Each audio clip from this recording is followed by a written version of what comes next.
About a week ago, I was looking through a book called The Heart of the Soul, Emotional Awareness by Gary Zukav and Linda Francis. What first caught my attention was the book's subtitle, and this was because I had used this term for the main title on a number of articles. It soon became clear that this was a book that was filled with solid information. If I hadn't have had a number of books on the go, I would have bought it. Part of this book went into what someone can do when they are trying to avoid their pain. A common occurrence. It goes into how this is something that can take place when someone wants another person to save them. What came to mind during this time was that this is what someone can believe will happen when they get into a relationship. At the same time, this is something that can happen long before they have even reached this stage, with them believing that another person will do this shortly after they have met them.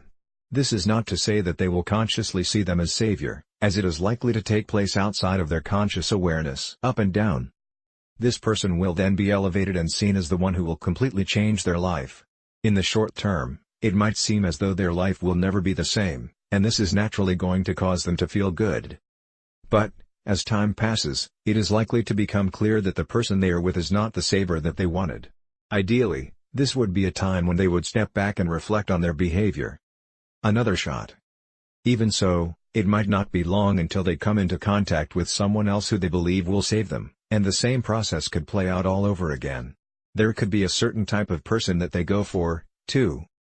For example, they could be drawn to people who are older and have a lot of power, or they could simply be drawn to people who come across as strong and appear to have it all together.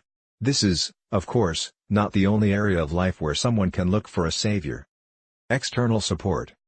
Someone could have a teacher or a mentor, for instance, who they have put on a pedestal, believing that this person will change their life. This person could encourage them to take responsibility, or they could be happy to make out that they are there to save them. When one believes that they need to be saved, it is likely to show that they are out of touch with their own power. Additionally, they could be carrying a lot of emotional pain in their body. Final thoughts.